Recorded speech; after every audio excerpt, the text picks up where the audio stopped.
호치민의 심장부를 지나다 보면 번쩍이는 마천루 사이로 세월이 묻은 20년 차 아파트들이 눈에 들어옵니다.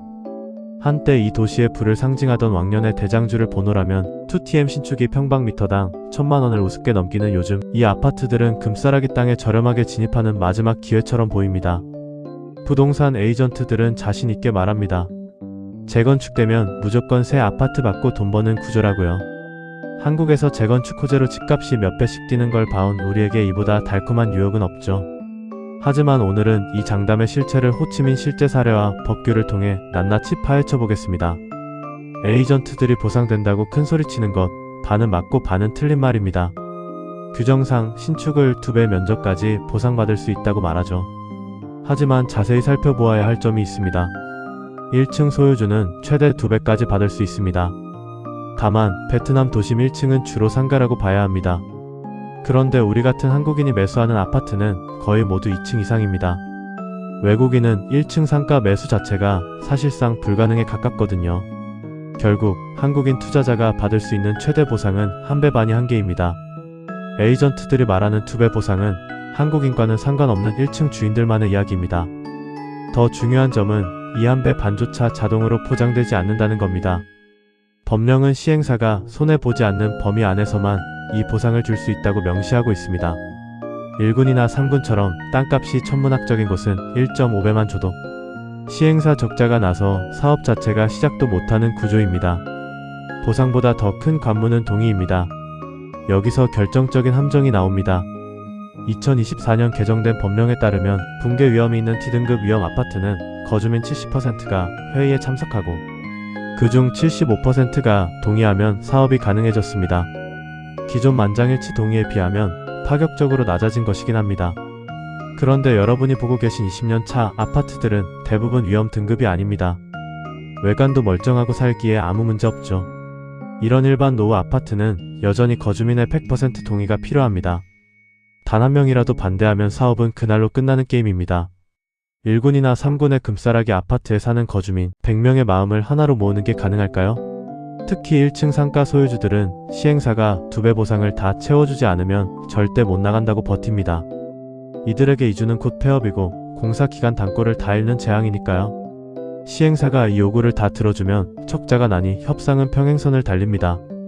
외국인 소유자는 협상에서 소외된 채 이웃의 결정을 기도하며 기다릴 수밖에 없습니다. 실제 사례를 보죠. 1군 VBN 관광지 한복판에 있는 노브 아파트입니다. 100세대가 거주하는 이곳은 2016년 가장 위험한 등급을 받아 즉시 철거 대상으로 지정됐습니다. 그런데 시행사가 안 들어옵니다. 이유는 심플합니다. 사업성이 없어서. 1군 땅값이 너무 비싸서 신축 분양을 해도 원주민 보상을 해주고 나면 시행사가 남는 게 없는 구조라는 뜻입니다. 결국 호치민시가 예산을 투입해 주민들을 임시 이주시켰지만 3년 만에 지원금이 끊겼습니다. 전 세대가 이주했는데 8년째 첫 삽도 못 떴고 자율 이주를 선택한 세대들은 월세 지원도 못 받고 떠돌고 있습니다. 1군 금싸라기 땅조차 수익성이라는 자본의 논리 앞에 멈춰 선 겁니다. 공항 근처 덤빈군의 사례는 더 비극적입니다. 여기는 보상 조건이 정말 좋았습니다. 100% 가치 보상에 시행사 추가 지원까지 약속했죠. 주민들은 기뻐하며 집을 비워줬습니다. 대부분 현금 대신 신축 아파트 재정착을 선택했습니다. 면적도 넓어지고 자산 가치도 오를 테니까요. 그런데 최초 약속된 2년이 지나도 새 아파트가 안 올라옵니다. 10년이 지나고 지금은 15년째 공터입니다. 18층 승인을 받았는데 도시계획은 14층이라 꼬였고 토지법과 주택법이 충돌해 땅 할당이 안 됐으며 사업 시행 결정 자체가 만료되어 다시 신청해야 했습니다. 주민들은 15년째 떠돌이 생활 중이고 시행사는 이자를 못 이겨 부도위기입니다. 보상 조건이 아무리 좋아도 베트남 특유의 행정 불확실성이 여러분의 인생을 갉아먹는 겁니다. 후한 보상을 약속받고 15년째 집 없이 떠도는 게 과연 성공한 투자일까요? 호치민 전체로 보면 더 비참합니다. 노후 아파트가 1500개 동이 넘는데 가장 위험한 등급을 받은 곳은 단 16개 동뿐입니다. 1군에는 위험 등급 아파트가 3개 있는데 그중 한 곳만 간신히 철거가 끝났습니다. 하노이 역시 마찬가지입니다. 지난 20년간 노후 아파트 단 1.14%만 재건축에 성공했습니다. 호치민시는 2035년까지 500개 동 완료를 목표로 삼았지만 지난 20년의 실적을 보면 선언적인 의미에 가깝습니다. 10년 안에 그동안 못한 양의 수십 배를 처리하겠다는 건 행정 현실상 불가능에 가깝기 때문입니다.